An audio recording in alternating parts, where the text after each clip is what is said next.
Folks, welcome to episode 91. Ooh, yeah, the Macho King. We are here for episode 91, Clash of the Podcast. If you didn't know, we did a recap, a great review, I'll say, of Double or Nothing. Lots of listeners on the audio version today, so cheers to you if you've done that, especially on the YouTube side of things. They're taking over YouTube for podcasting. And then the live review, great. So many people left comments, things. The show, I've argued with people which show was better, King of the Ring or this one today. I've argued about the Mercedes Moné matches with people. And this is outside of you, Sean. Like today, yes, it was the same thing. Lots to talk about, lots to get into. Me and Sean got you covered. I am Conrad Cushman of Everything Pro Wrestling. He is Sean Hubbard of Hubbard Wrestling Weekly. We're going to go through both the pay-per-views, King and Queen of the Ring. We're going to talk Double or Nothing. We're going to be talking our top 10 wrestlers. We're even going to pull up the page for the site and give you guys a little preview, and we'll go through it. All right, so lots to get into with this, and I think we're just waiting here on the intro for one last thing.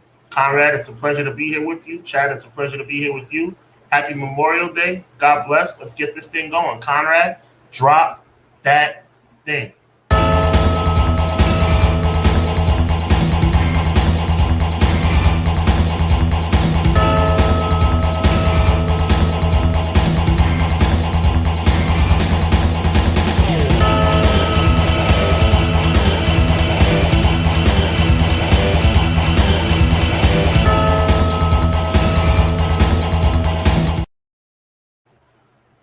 Man, comments piling up. What is good, everybody? What is that good? Intro just does my heart so happy, man. It is, man. It's really good. I got to talk to you about something. I had an idea for something, but I want to make sure you're good with it, too. Okay. You guys will have to wait for that. That's a little behind the curtain peek, though. There you go. Man, let's get into our shout-outs here. Let's start off, man. Show for the people, by the people. So, Terrell. T3Z. In the house, he said, with MJF back, who does he face at Forbidden Door? Swerve, Adam Cole, Roman Reigns. We really didn't get into Forbidden Door too much yesterday. I'm sure that's stuff that maybe in the lead-up we'll get into. Yeah. I'm going to the Go Home Dynamite show. I'll be there. So nice. So there will be no Dynamite review that week. So, there you go. I don't know. Do you have any thoughts yet on MJF? I think we're a little ways away. I mean, we know MJF will be there. I don't know if Adam Cole's ready, but if he is, that would be the obvious choice. But who knows? Who knows? We'll have to see. Sir Quill's in the house. He said, what up, Conrad, Sean? Quilly. Your boy, Sir Quills, is back again to enjoy my two favorite bros, CJ and Hubs, with the episode 91, the Dennis Rodman edition. Rebound. of Clash by the Podcast. What's your favorite Dennis Rodman look? But his moment? No, look. Oh, you got to go with the first time he broke out the crazy hair. San Antonio Spurs. He did the Wesley Snipes, all blonde. Everything else after that was crazy and But when he first debuted, you always got to give the nod when you first debut something. He was a different cat, I'll tell you that. Yeah, he never broke out the crazy hair until he got to San Antonio. You know what? Somber moment. I think he missed Daly, the coach. I think losing him broke his heart a little bit. I think that it was part of his demeanor and his rebel style, but people don't remember. I remember Rodman on the Pistons. Right, that's what I'm saying. When he was on the Pistons, Daly was like a father figure to him. And then when he left, it was kind of like, a rudder without a sail. You know what I mean? Yeah, they were, and back in the day, that defense used to jack you up. Oh, yeah. Jack you up. Quills comes in and says, King and Queen of the Ring was a surprising 8 out of 10. A soft 8, but nonetheless, while Double or Nothing, even with certain wrong winners and a few sketchy stuff, very strong 9 out of 10. Okay. Quilly, you're my dog. 8 out of 10 is kind of high for King and Queen of the Ring, but I respect your opinion. We'll get into it. Let me see here. Quill says, and by the way, Willow Nightingale deserves better. She sure does. I think she's still on the path too. Willow's a sympathetic person that you get in. You know what I mean? Like you got to build the sympathy for her. It's like Sami Zayn. She should have won the match. All right, that's moving on here. That's right. Let's do it. Renegade L2K. So much for the Wolves. What's that supposed to mean? What's that supposed to mean? I mean, are you guys going to be the first team in NBA history to come back from 03? Listen, someone's going to cry one day when it happens. Okay, it's going to happen. I think what James because is saying the NBA first time ever will happen. I'm just saying what I think James is saying is that historically 154-0, it's never happened before. I mean, it's hard, Sean, when people are missing calls when there's an obvious foul happening. Are you going to talk to me about bad calls? Sean, that one was game. It was egregious. It was egregious. But I mean, the referees suck. Let's just agree on that. Yeah, I mean, if it's your team, it's obviously the opposite. But of course, I wish it was going differently. I want them to at least come out and get a couple wins and put some pressure on them. But they will win Game 4, and they will win Game 5. They will lose in Game 6. I'm going to say this right now. If they are out, I will cheer for Boston to defeat Dallas just because I'm not a Dallas guy. Listen, mark my words. Mavs in 6. You're thinking that you're crowning them the champs? Am I crowning them the champs? I mean, it's going to be hard to get past Boston, but I don't like Boston. So only reason I'm cheering for Boston right now is because there's a difference between dislike and hate. I dislike Boston. I hate the Pacers. Okay, yeah. My cousin was a huge Dallas fan, so I never liked them. Even when they had Dirk and everybody, I'm like, nope. Joel, happy Memorial Day, Sean and Conrad. Great recap show last night. Thank you, sir. Thank you, man. Appreciate you. Appreciate it. Mike from The Rock, he says, I'm back like easy. Eric B, happy Memorial Day, everyone. Boston strong, baby. Let's go. I respect it, man. I just was looking at what was the topic today I saw on Facebook? It was like which rap chain did you always want? They had them all like listed. Mm-hmm. Ooh, tough, man. I Rockefeller was at the top though. I was like, that was a sweet chain. The Rock was official back in the late 90s, early 2000s. The Rough Rider R2 was hard, man. That's a fact. That was a good one. That's a fact. And the label that shall remain nameless because no comments. Exactly. No comment. But we can talk about the only Vinny we like having a comment right now. Shout out to Vinny. Go ahead, get that one, man. He says, happy Monday and happy Memorial Day. God bless y'all. God bless you too, Vinny. Always a pleasure to have you here. Yes, and QR codes, James from the Pro Wrestler Shoot brings up. James, you know what? This has earned you a shout out for you guys. I'm gonna put that right up in there for you. It's so the QR codes, they're putting them into the video game now. What is this gonna be part? Is this part of anything you're gonna say when we get to the review of this? No. What are you like? I'm over this. Are you ready for it? I've been hearing. I love Bray Wyatt. God rest his soul. I literally teared up when we did our tribute show to him and Terry Funk. You remember that? But this Uncle Howie stuff has been going on for years now. Years. No exaggeration. Either do it or leave it alone. See where they're going with it. Clown, welcome. Afternoon, everyone. Clown, you saved me some of those nachos you made on Twitter. I saw them. I peeped them. I'm going to have to come out to Buffalo. It seems like y'all eat good up there. We definitely do. Nice. Brother ain't small for no reason. Trust me. I hear that. I'm going to have to take a trip up there. At least maybe take a day and come up there. Let me know, bro. Let me know. Vinny says we need Roman back. You sure do. Not going to lie. Wrestling's been mid for me since WrestleMania 40. I'm just waiting for Roman to come back and business to pick up again. And I'm not going to lie. You're 100% right. I think that's what happens, though, if you're only watching WWE, too. It's going to be tough for you because Roman, Rock, gone. Now you're waiting. This is what they've fallen into. Brock's gone. What's next? Oh, excuse me. Minute Maid, man, I should have said. What's next? So what do we do here? Very odd. You're low key bad, bro. You sing some nasty crap sometimes, bro. I didn't say anything. He was the one. You need to be nice, man. Who asked for the photos, Your Honor? Now this I can speak to because this is a fact. Who asked for it? Not me. I'm saying. I'm just be nice, Con Rizzle.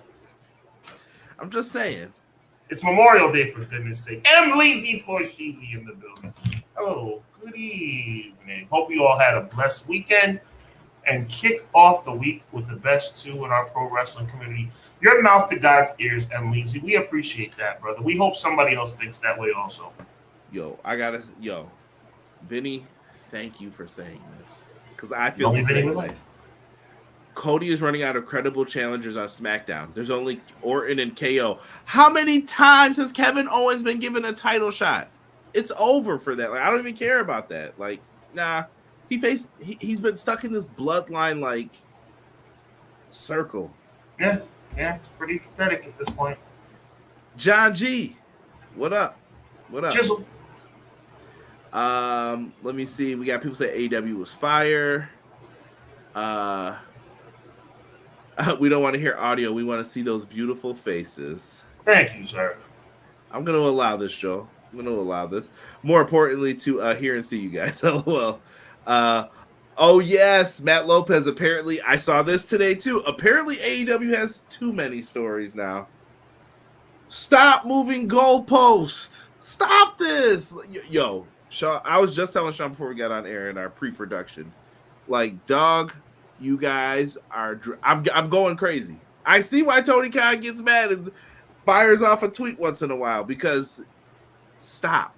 Just stop. If you like it, you liked it. AEW is better than people give it credit for, because people are never satisfied. Yep, and then when it's gone, it'll be, oh man, what it could have been. Death of AEW, when's that coming out? Can't wait to see it. You know, that's 2026. I don't know yet. We gotta see how big that check is that's coming up. Ace says Double or Nothing was fire. That what it up, was. Ace? Appreciate you. What up, though? Let me see here. McKinney. Yo, I'm here to talk wrestling with the Fire Live chat and the Killer Bees. You ain't no warrior. Big fan of the podcast. Clash of the podcast, and to let y'all know that trying is the hardest part. Quitting is easy, so don't be a quitter. Let's go. Very good, McKinney. McKinney was trying to reel me back in about the Jey Uso stuff. Solid points. But I will say once again, McKinney, I want to lead with the fact that XG-Dub, I see you, bro. McKinney said to me he needs to improve his moveset. And that may be true. He had 2 points. He said he needs to improve his moveset, and he needs to stop stealing moves from... Oh, no. The other big part was the fact that he says he's not going to get a title because he's going to be entrenched in the bloodline. All that being said, though, you can be A. My response A. I want you to fill me on this, Conrad. Tell me if I'm right or tell me I'm wrong. A. Seth Rollins was involved in the whole Cody Rhodes saga, but he was World Heavyweight Champion, right? And B, are we really going to talk about world champions that had crappy movesets? Are we going to act like there's not been world champions that haven't been able to put on a wrist lock instead of a wristwatch? Hulk Hogan leg dropped people for 30 years, and he was one of the biggest world champions. He leg dropped people for 30 years. That doesn't work for me, brother. So all I'm saying is, for all the popularity Jey Uso has, he deserves some freaking gold, and not tag team gold. And if I think it was Guy Will Gamble who was messing with me last week or 2 weeks ago, as God is my witness, Conrad, look at me. I'm promoting. If Jey Uso wins Money in the Bank and uses it to cash in on the tag team titles, I will never watch WWE again. Ever. If they make Jey Uso cash in that thing on the tag team titles. But anyway, good points, McKinney. You're right. Jey Uso does need to improve his moveset. But John Cena, Hulk Hogan, there's been many who don't have a lot of moves but have been world champion. XG Dub, what up? Doug in the house. Good to see you guys live after missing last week. I'm healthy again and off antibiotics. Doug, I am glad you are healthy. Shout out to you and the fam, man. I hope you are doing well, brother. Good to hear that. Stay healthy, man. Or get healthy and then stay healthy. Ace said, I'll be at Forbidden Door, so if you see me, come say hi. Yeah, make sure you show love to Ace, man. Nice. If you see him out there. The Bad Boys of Detroit, also my favorite ESPN documentary. Very smooth. I like that documentary as well. Yo, John L. watching us on Twitch. What's good? We're available on Twitch, also on the Twitters. Bye Wolves. Man, we ain't getting no love in here. I'm just trying to see if we missed anyone. Dopest chain was the Tank No Limit. That was another good one. I'm not gonna lie. Let me see. I think Uncle Howdy should be revealed ASAP, like pronto, basically is what he's saying. And the thing is, and this is showing nothing but love to the Wyatt family, but I mean, I'm prefacing that so nobody gets the wrong idea, like I'm trying to disrespect. God bless the dead, but we all know it's Bo Dallas, right? So you're gonna just bring him. Like it's not even a reveal anymore. Like we know it's Bo Dallas. Now we have to figure out if Bo Dallas and friends. Is Alexa Bliss coming back? Are we gonna bring in Dexter Lumis? Like let's make it, something. But we can't keep dragging this thing on.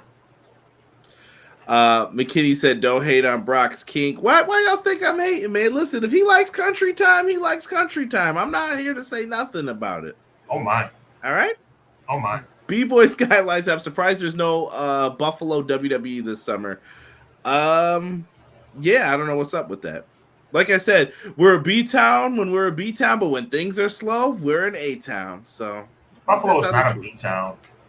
No, when things are hot, we are. Okay. When it was the Attitude Era, I could tell you the Raws we used to get.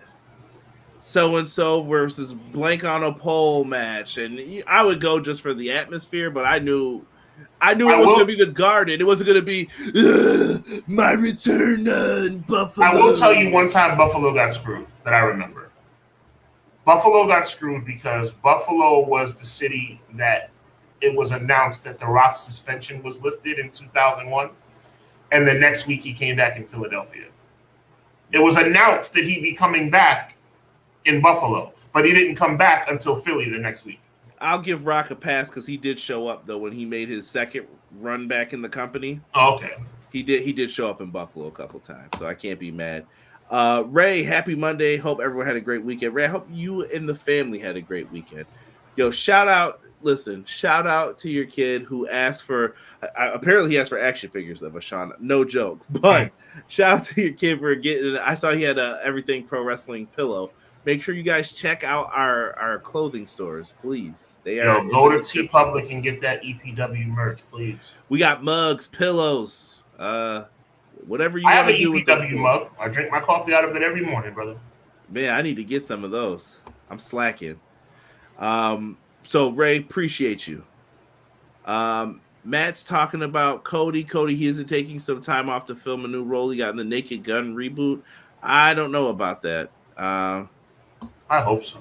Let's see. Did y'all see Will Ospreay do the CEO dance on the scrum? I did see that. I did. He did it for his birthday. That was birthday. actually kind of funny. The first time that CEO dance made me smile. Hey. Here, let's get into this thing. The limited move set is so overblown. Do you put butts in the seats? Are you a draw? That's what matters. Thank you, Vinny. Thank you, Vinny. God bless you, Vinny. I'm not gonna hold on though. I am gonna push back. Vinny speaking gospel on here tonight. Can I push back on the limited move set though? Doesn't it anger you, Sean? You remember Brock Lesnar in 0203, right? Of course. Does it not anger you when Brock Lesnar's in there with someone who's a great talent and he's just like, I'm just gonna suplex you, and I'm like, dude, you're better than this. Like, I know you can do this. He's like, yeah, I don't want to. Yeah, but I don't think that's the point Vinny's trying to make, bro. Vinny's talking about Jey Uso. No, he said it's overblown. It is overblown. Is he talking about that specific situation? Or I took it as he's talking about movesets in general. No, I think he's directly responding to the conversation about Jey Uso having a limited moveset, which is the reason why he hasn't become world champion. Oh, well, listen. Because I don't want to get into this too much. I've done it. I've gone on rants before. I'll do it again, but not tonight. All I'm saying is this: Jey Uso not being world champion because he has a limited moveset is straight garbage. That's all I'm saying. It's garbage because there's been many people that have come before him that have had terrible movesets, no movesets, and have been world champion. Let's cut the crap. That's all I'm saying. Yeah, and Vinny's not wrong either. Like, are you a draw? Do you put butts in the seats? That's also true. I just get frustrated when I know you can do more. Sometimes I'm like, do a little bit more. Like, and McKinney, for the love of God, you know you're my dog, but let's not talk about. Scroll down for me, Conrad. Let's not talk. Hold on. I want to go in order so I don't forget Ray real quick. Hold down. Yeah. Ray said, I thought Double or Nothing was better this weekend. Cody versus Paul was my match of the weekend. I'm looking at you like that, Ray. Come on now. I like Ray so much it bothers me when he talks like this. Yes, followed by Orton versus Gunther, the TNT title match. McKinney, I'm gonna let you touch on this one. You can read it if you want. In reference to the Jey Uso situation, McKinney says, but it was his leg drop, meaning Hogan's leg drop, brother, not The Rock's spit punch or Roman spear. He has to stand out or continue to be Justin Uso because Jacob is coming and is going to outshine them all. Respectfully, bro, that is such bullcrap. It's not even funny. Seth Rollins uses the pedigree. Kevin Owens uses the freaking stunner. Are we going to talk about using people's moves? I mean, John Moxley just used the curb stomp. Give me this is ridiculous. And I know McKinney's not trying to give me a hard time. I know this is just his honest opinion. He's telling me what it would take for Jey Uso to be world champion. But what I'm saying is, Becky Lynch uses the rock bottom. Are you kidding me? That's the manhandle slam, sir. Shut up! No, but I'm saying, this is ridiculous. Stealing moves? Are you kidding me? That's the reason he's not. Come on. Honestly, we've ran out of moves. Yo, and we had the discussion last night with Swerve. What's a better finisher for Swerve? Is it his kick where he jumps up? I love the look of it. I think it could be the finisher. Both moves are amazing. But you brought up a good point too with the double stomp. The double stomp is fire. You can't go wrong. He needs to keep both though in the repertoire. It makes. And what did I say is a beautiful thing about AEW that Cody Rhodes introduced? You can beat people with multiple moves. You don't have to have just one finisher. Mike says his first pay-per-view was Buffalo, Muhammad Hassan, Undertaker destroying him. Okay, I can remember my first show was with Undertaker and British Bulldog was a match I remember. And I remember being scared when I was on my dad's shoulders, much lighter at the time. And I remember being scared when the Undertaker came out and I could feel the arena get cold and he had the gray gloves. And right. Oh, classic stuff. I think it was in Niagara Falls, if I'm not mistaken. I remember I ate pancakes before. I can remember this vividly. I'm 5. Right. Ate pancakes, and Undertaker versus British Bulldog was on the card, and we snuck down to the bottom for me to see it. I was like, "This is crazy." That's awesome. Crazy. Look at when pro wrestling's done right. Look at the memory you have now. Look at that. Absolutely. Awesome. People are talking about Ric Flair. We're gonna get off this movesets thing. Wait a minute. No. I'm not saying that's what it's going to take. I'm saying that he doesn't stand out to me using his cousin's moves. All right, fair enough. The Jey Uso conversation, I'm sure, will continue, y'all. By the way, this is a small segue before we segue right back. I'm going to be doing a new skit edition of the Hubbard Wrestling Weekly podcast. I'm going to be doing 10-minute blurbs that would be in podcast form as I do superstar profiles starting tomorrow at 5 p.m. And I'm going to drop one every 3 days throughout the summer. All right. I'm going to hold you to this now. And the very first person on the list? The Macho Man. No. Oh. Nia Jax. Okay. She's not like most girls. She's not. I'm going to drop a Nia Jax blurb tomorrow. I'm going to talk about her finishing move. I'm going to talk about her return to WWE. Some good things, a lot of bad. Spoiler alert. Well, we're gonna talk about her in a second here. It's interesting. But let's start with Double or Nothing real quick. We went through the entire card, pre-show, and everything last night. Me, you, and Derek discussed it. What did you think? Quick recap, I guess. What do you want to say about this card? Well, first of all, I want everybody to go back to EPW after this show is concluded and check out myself, Derek, and the OG Conrad as we talk about Double or Nothing in a very in-depth fashion. If I do say so myself, I think Derek and Conrad did a great job. I was happy to be a part of it. It was a B+ show. I believe Conrad and Derek both gave it an A-. Real quick, as Conrad leaves this match card up on the screen, Orange Cassidy, Trent Beretta left a lot to be desired, but it was a good story. Jon Moxley and Takeshita, I always have difficulty pronouncing his name. No story at all. Should have been for the World Championship, the IWGP World Championship, because if it's going to be an eliminator and the World Champion wins, you might as well make it a title match. The Unified Trios Championships, all I got to say about that is stop bringing 9 belts to the ring. It's ridiculous.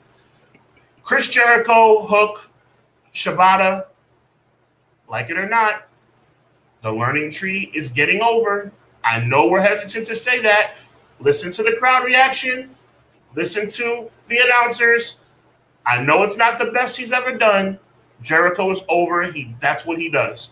Adam Copeland, I hope he's healthy, versus Malachi Black was phenomenal. Match of the night, Will Ospreay and Roderick Strong, who opened up the show. Toni Storm, the best female competitor in the industry today. I said what I said. Shout out to Serena Deeb. Anarchy in the Arena, tremendous. People getting set on fire. People jumping off billboards. People doing crazy crap. I loved it. I'm going to save this for the end.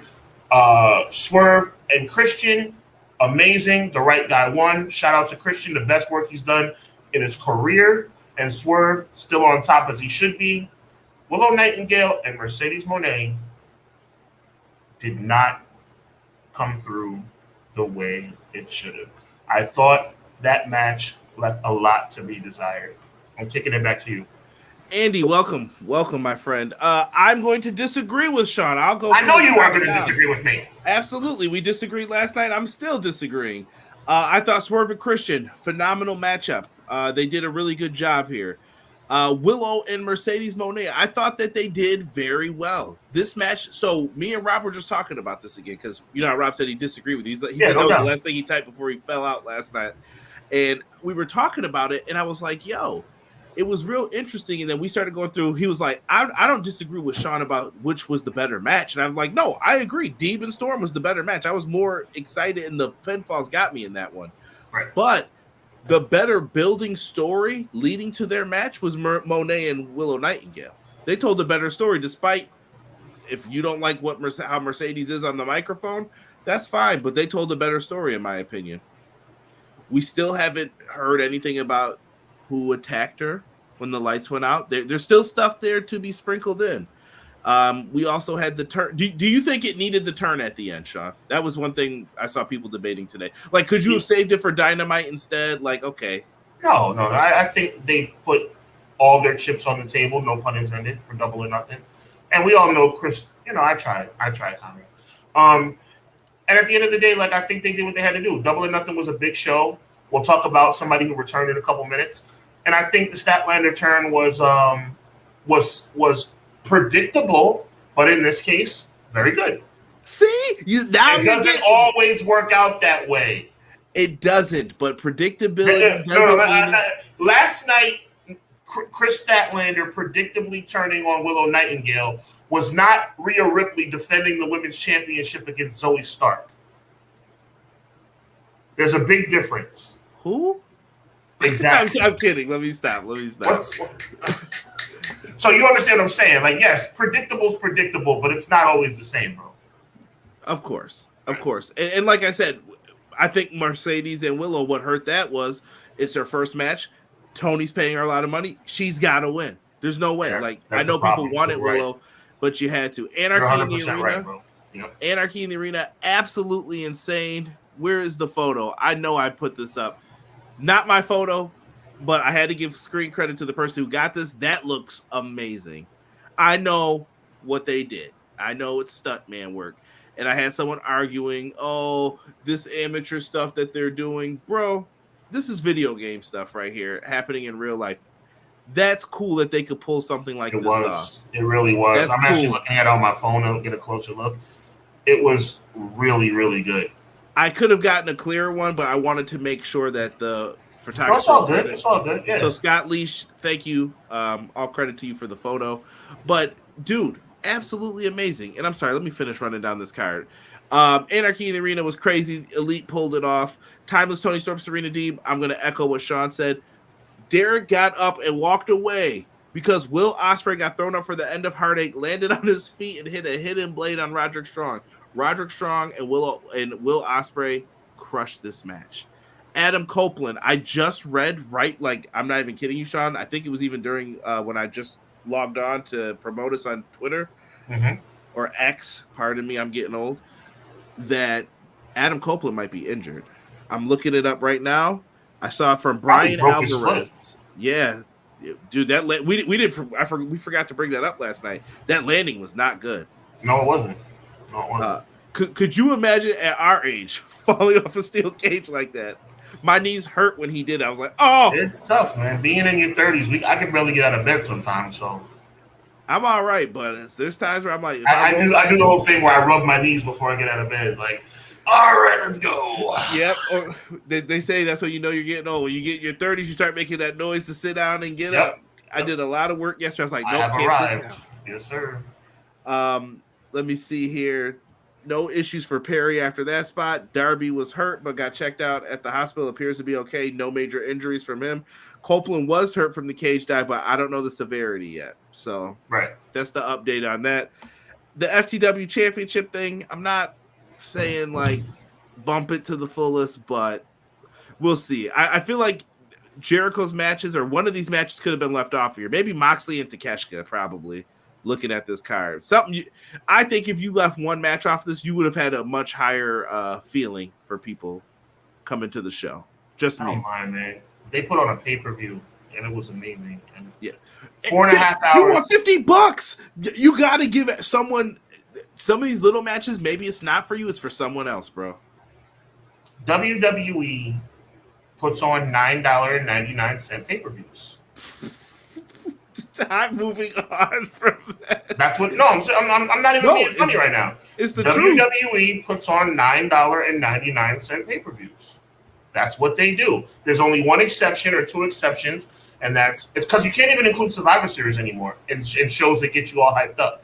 WrestleMania and SummerSlam deliver, but other than that, you're gonna get what you pay for. You pay $9.99, and that's the kind of pay-per-view they put out. $9.99. I think the War Games match could be done. It's just weird when it's like War Games is scheduled or Blood and Guts is scheduled for a time period, but see, because I used to get mad about WWE PLEs. I used to, this is terrible. They put on 5 matches and 4 of them could have been on Raw. Then I realized first of all, they don't give a crap what we want anyway. But number 2, we're paying $10. They know we're paying $10. And they're like, you know what? You're paying $10. We're going to give you $10 worth. AEW gave you $50 worth. Joel bringing up the cage. We're going to get to that momentarily with the announcement with that.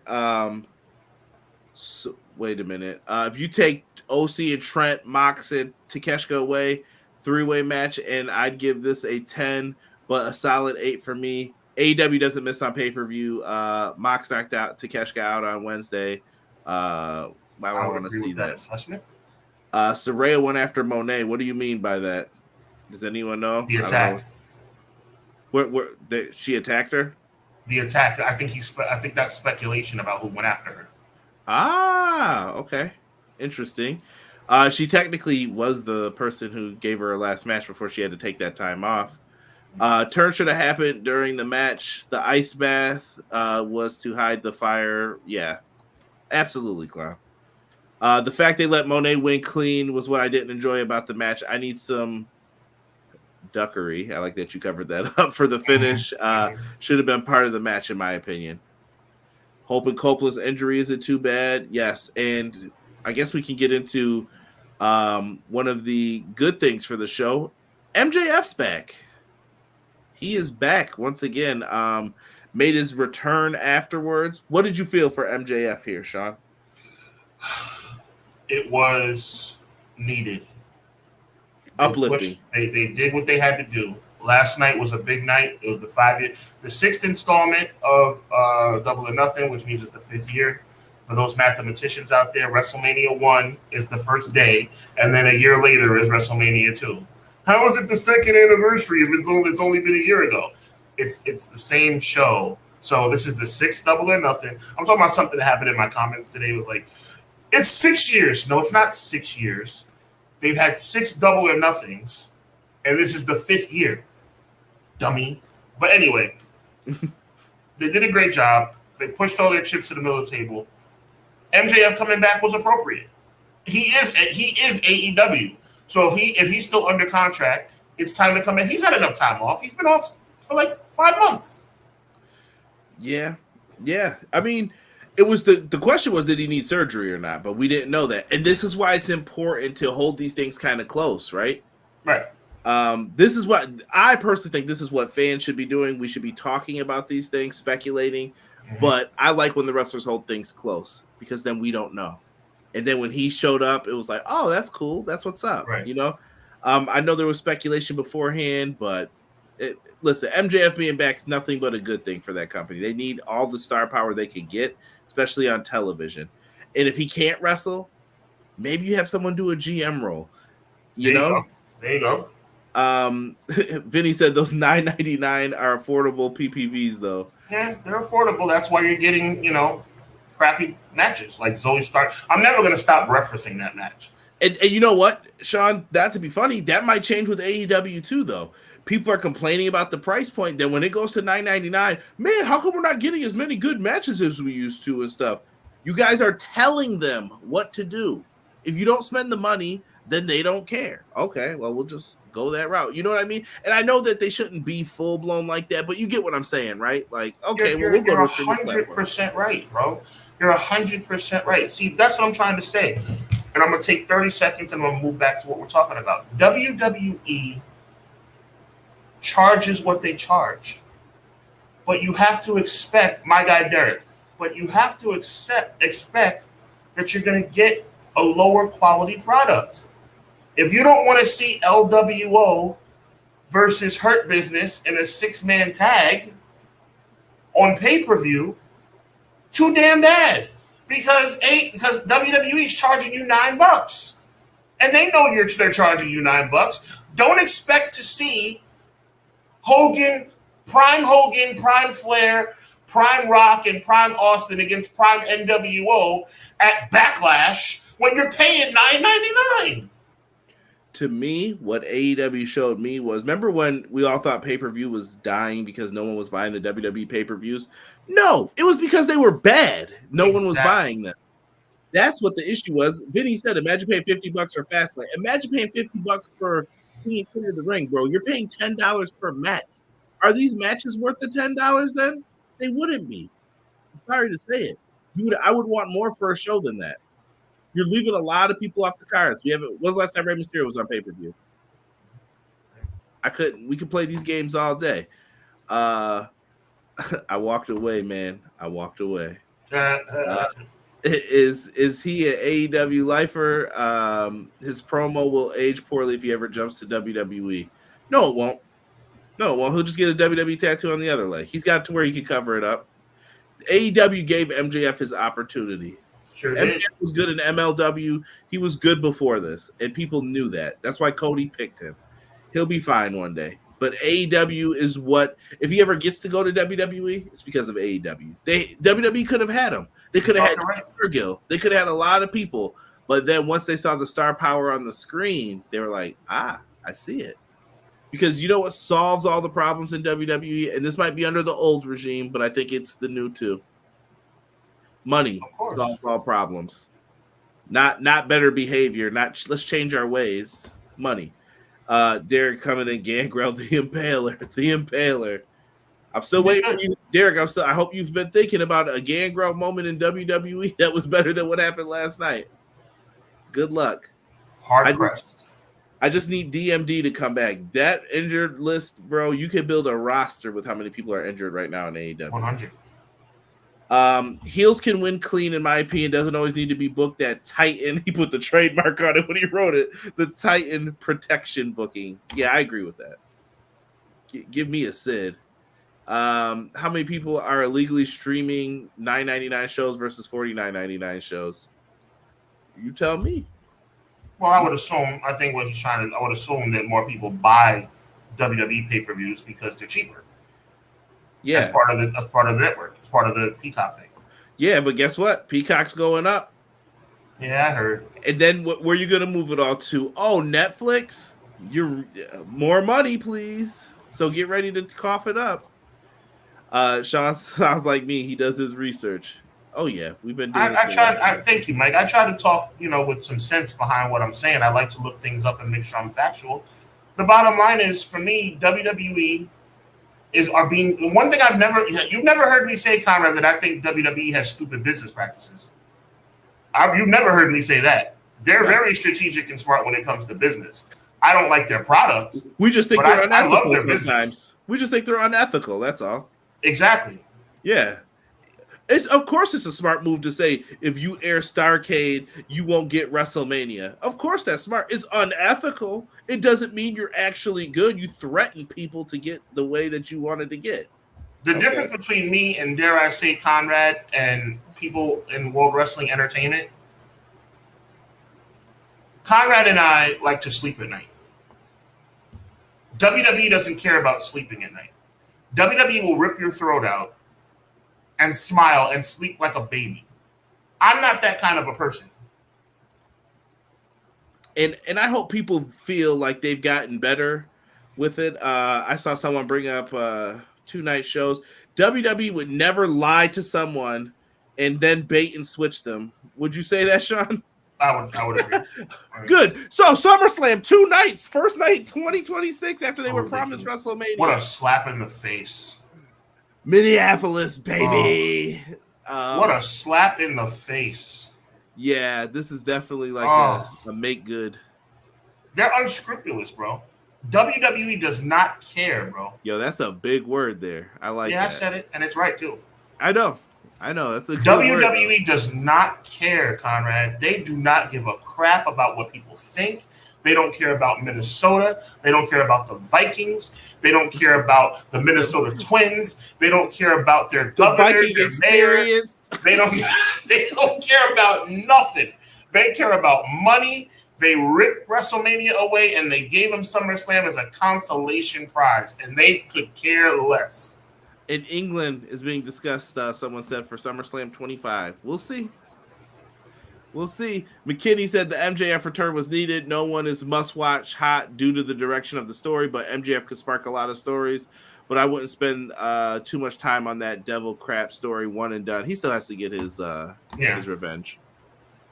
Gabe says, what up, guys? Saw the MJF return on YouTube. I thought it was handled perfectly. Like to hear that, Gabe. Vinny says he hates 2-night SummerSlam and WrestleManias. Make a 1-night 4-hour show again. I don't think they can do that, though, with the amount of talent that they have on the card and people wanting time for their matches. I don't mind the 2-night format as long as I'm not there and I'm spending the money. They're freaking pigs. They're money-grubbing pigs. They don't care about anybody but themselves and their wallets. They're gonna sit up here. You know what SummerSlam 2 nights makes room for? It makes room for Ricochet versus Tozawa for the Speed Championship. That's what it makes room for. There's some filler in there, but you got to mix it up. But I do think the 2 nights offers at least. If you were going to keep it that 1 day, 8 hours, bro, I had to go, man. Like the shows were getting so long that people were like passed out. You're doing it again, Conrad. You're doing it again. No, I'm standing firm on this. You are making excuses for these clowns. Sean, all right. There is no reason. I'm going to let you talk. There is no reason for SummerSlam to be 2 nights. That is nothing but a money grab. Well, I thought it would be better for WrestleMania. WrestleMania, I don't mind it as much because those shows were 8 out. Sean, remember WrestleMania 35? I want you to go from like 32 to 35. You always reference this, bro. I know what you're talking about. It was a long show. Yes. Long ain't the word. Oh my god. We were throwing out pizza boxes. If you throw on a hoodie, you have nothing to complain about, Conrad. Throw on a hoodie. If you were out there in a t-shirt, no. You talking about how cold it was? No, I'm not talking about that at all. I thought about how cold it was. I thought I was going to get to talk here. Hold on. I'm sorry, brother. Go ahead. So my point was these shows are long, bro. I remember the length of them. Like I remember just being there like, dude, I can't even keep my eyes open anymore. Oh, you were tired. Where's the main event? Where is Triple H and Roman? Boo. Yeah, I'm like, bro, just spear him and end this. Like I already know what's happening. Like you get frustrated from it. So I was like, okay, if we need to add more time to stuff so that other stuff gets time, cool. Or you got to do what Sean said. You have to trim all the fat off the show. There is no fat on this show at all. Right. Celebrity, all that stuff gets taken out. Brandon the Ruiner says AEW can do more in wrestling now than WWE because they don't care about the fans. And Becky might be going to AEW because her contract is up next month. And WWE sucks at pay-per-views and AEW can make much better. I don't see Becky going. I don't see Becky going. I wish, but I don't think it's gonna happen. I don't think it's happening. 2-night pay-per-views are unfair to fans that want to go live. Yeah, that I will agree with. Andy said $30. That ain't happening, brother. I don't think so. Not today. T Ferg said, "What up, fellas? Enjoyed your post show of Double or Nothing. Is Swerve a transitional champion? Joe should have kept the title until Wrestle Dream into Tacoma." No, I don't agree with that. I think that Swerve has done a tremendous job, and he's the right person. What up, E? I'm gonna jump forward here with some of these comments. I appreciate you guys, but we got to stay on track here. But thank you. If you guys got something to say, put it in all caps, and I'll make sure I try to read that. Let's get into what do you want to do next here, Sean? We'll get into that Monday Night Raw and Saudi. Should we real quick before we get? Yeah, I said it. Yeah, you're bad. He talked about me being bad. Listen to him. Real quick before we get off AEW. Oh yeah, no doubt. Let's do this real quick. Mark Henry confirms his departure from AEW. Now, when I heard this, Sean, I kind of wanted to feel away because he did an announcement. And I was like, "Is this LeBron James Miami Heat stuff again?" Like, I hated LeBron doing that. But it wasn't on ESPN. It was on his own show. And then I just was like, you know what? Let me remove myself from this. Mark Henry said he wants to focus on his own brands and stuff like that.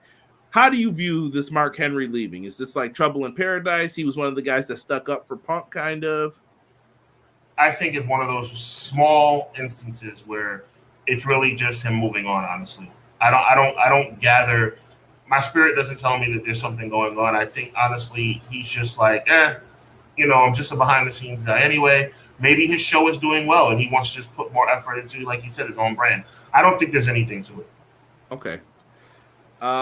Let's get just a hunch. And then let me say this real quick. Don't forget to join us on Wednesday for Dynamite. They have the Forbidden Door Casino Gauntlet. Winner will challenge Swerve for the world title at Forbidden Door. Make sure you join me and Derek live at 10:10 on Everything Pro Wrestling. Subscribe if you are interested in looking for more AEW content. Yes, let's talk King and Queen of the Ring, folks. Please do not encourage this man. Monday Night Raw in Saudi. That's what it was. I'm lazy. Monday Night Raw in Saudi. We need to keep it sweet Saudi money and just remember the numbers, folks. Sweet Saudi money 13.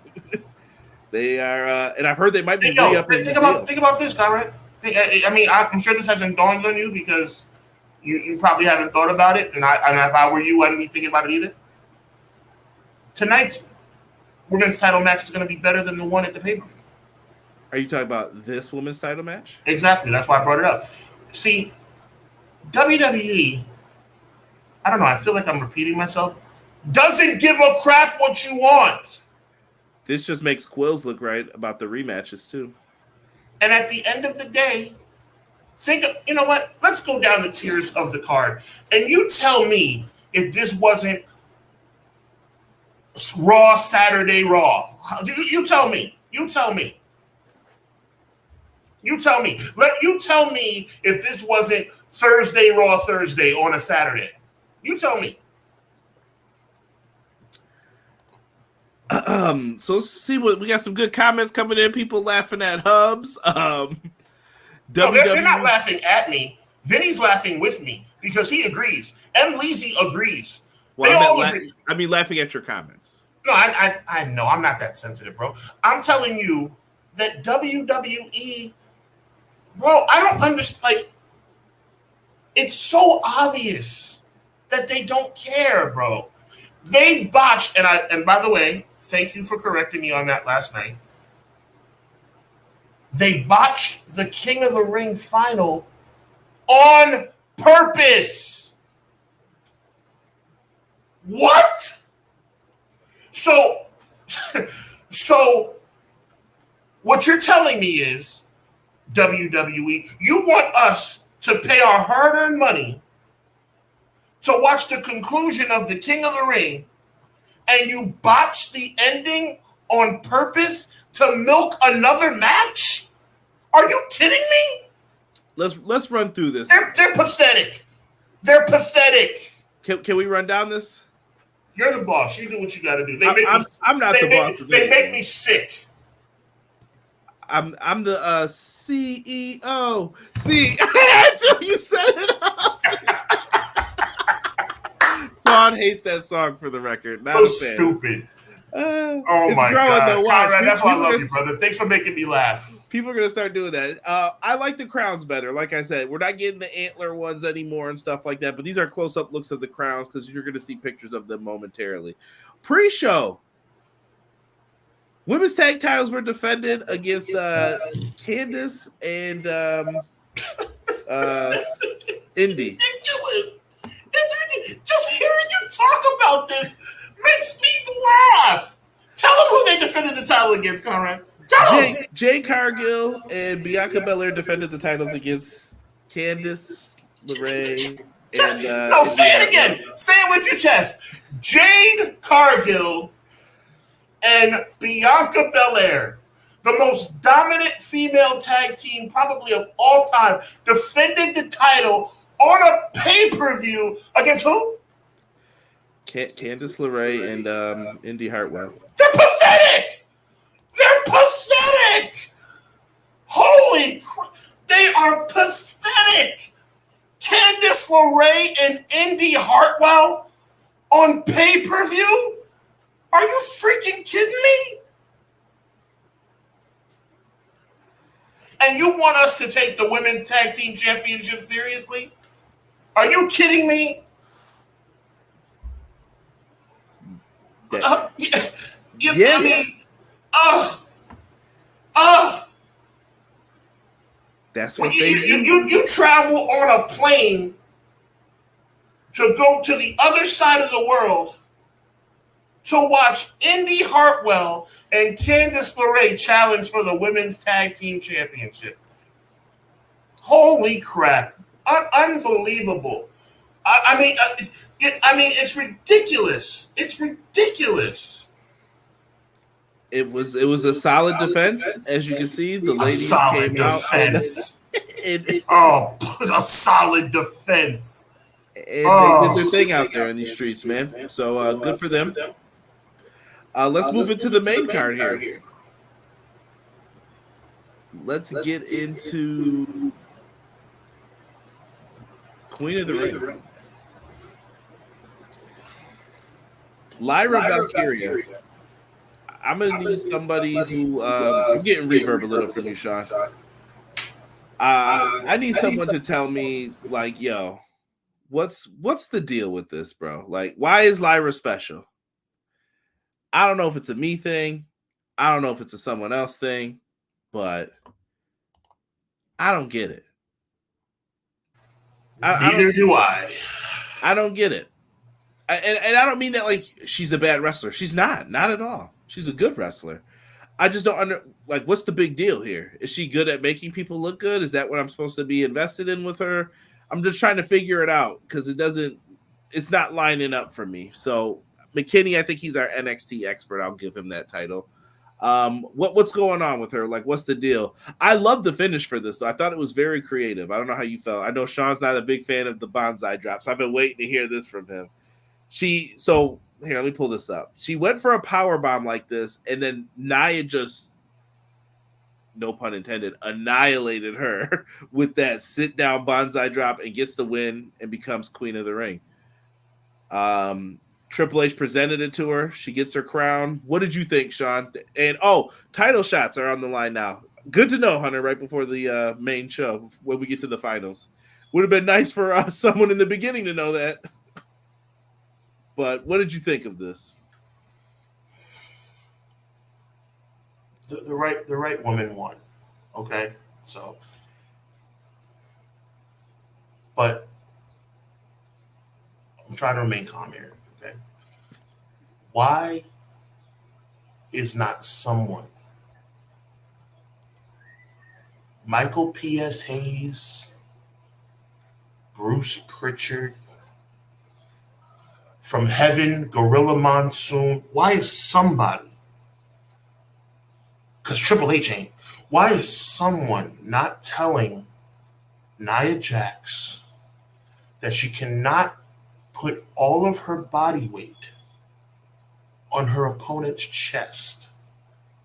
Why is someone not explaining to this woman that she's going to break someone's sternum if she continues to execute that move that way. Yokozuna, God rest his soul, conducted the bonsai drop the way Nia Jax does one time, and it was an accident. And the guy almost freaking died. It was not an accident. Okay, fair enough. There's a backstory to that. He did it one time like that.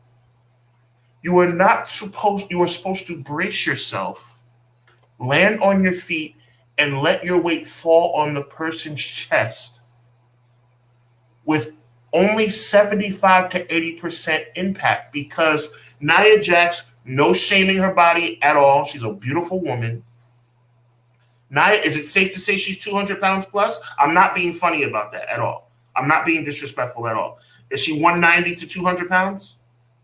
Right. I'm not being disrespectful when I say that. She's a beautiful woman, okay? And a tremendous athlete. But when you drop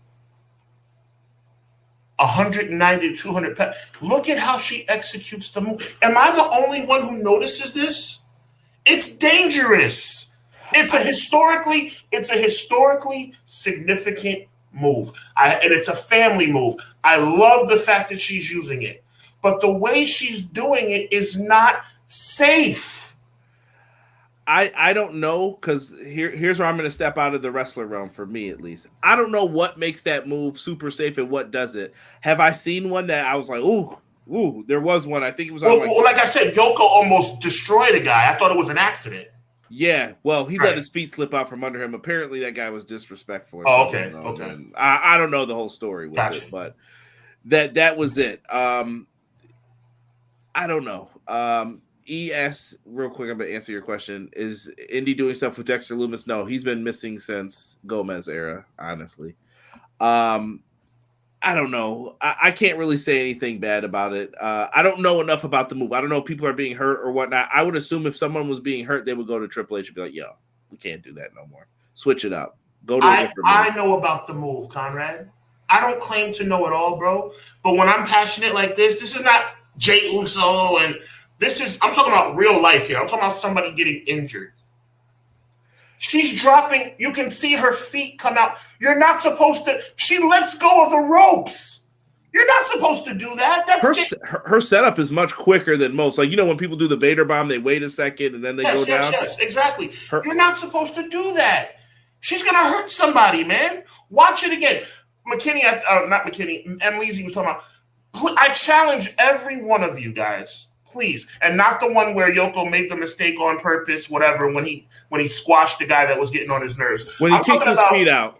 Okay, thank you, bro. I'm talking about Yokozuna and Rikishi. Shout out to Eazy-E also. And Rikishi conducting that move. They keep their opponents safe. Nia Jax is dropping her entire body. Why am I the only one who's upset about this?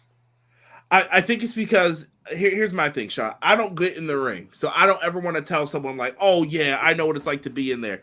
If someone ever offered to me, and let me say this, when me and Sean were growing up, when we were 18, it wasn't that easy to get into the wrestling business. Right. I tried to Google search wrestling schools because, you were like, oh, I might be interested in trying this out or getting into it.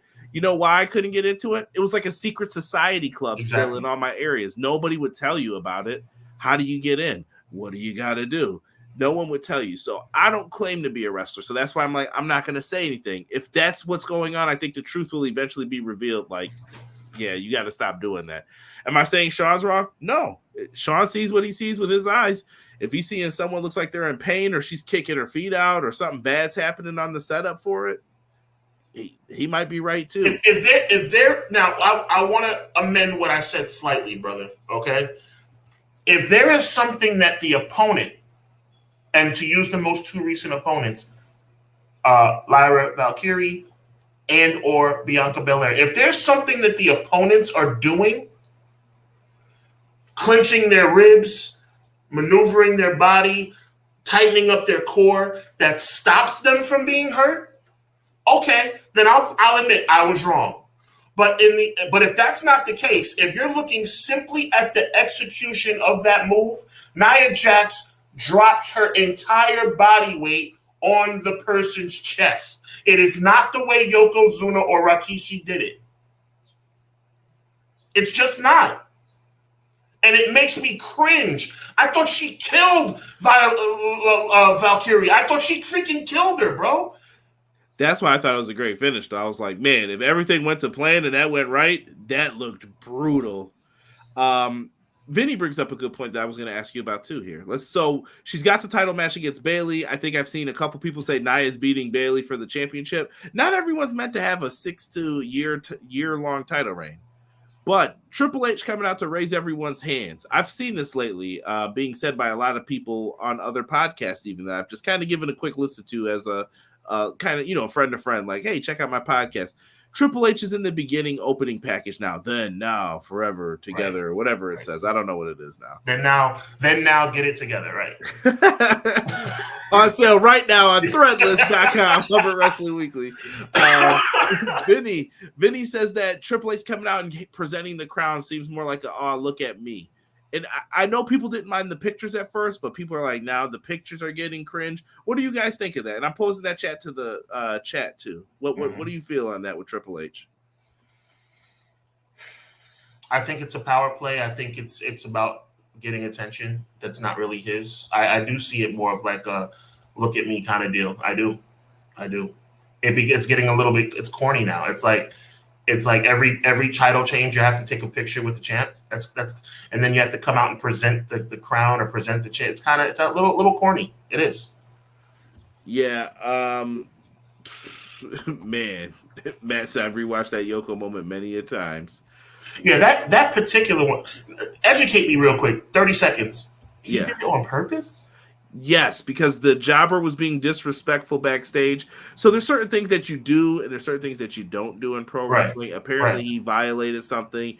Because you know exactly the moment I'm talking about. Oh, I can see the face. I can see the butt hitting the face and then falling on it again. Oh my God. Yeah, that dude was probably, and you could see afterwards he was like, get off of him, and he stayed there. He didn't get up right away. He stayed there like, I'm gonna let you know. And it's weird because in wrestling, that dude's trusting you with his body. Oh yeah. But apparently he did something to Fuji or someone that made them upset, and they told Yoko, you know what to do. And he's the one who would have to deal with them. No let me see here. I don't know. I feel like if anything, she's Becky Lynch's replacement because she acts just like her in a way, but she's good in the ring. But I'm not sure to her as her appeal to NXT. Okay, so even McKinney seems like he's not for sure what Lyra Valkyria is. You know, the Irish angle, and I'm only saying Irish angle because Becky brought it up. The Irish angle, I think, would put them in a position to challenge for the tag team championships. Like, they have a natural connection. I'm sure they'd make a good team. You could. I don't think that would hurt. Yeah. I don't know. Just watched a video of Banzai drops and agree, Yoko. So Gabe's with you. Thank you, Gabe. I think so too. I mean, he braces himself. I appreciate that. Everybody, go YouTube after the show is over. Go to YouTube and just Google Yoko and Rikishi's Banzai drops. I just think they executed safer. That's all. E said, Common once said, don't violate or you get violated. Easy, if you are stupid enough to disrespect Yokozuna, you deserve what you get. I don't know what that guy may have said or done. No, I don't know what this is referring to, though. He might be saying, homeboy might have, don't come in there violating, and then we got him. Yeah. About Yoko doing the Banzai drop? Yeah, on him. He might have. Right, that's what I'm saying.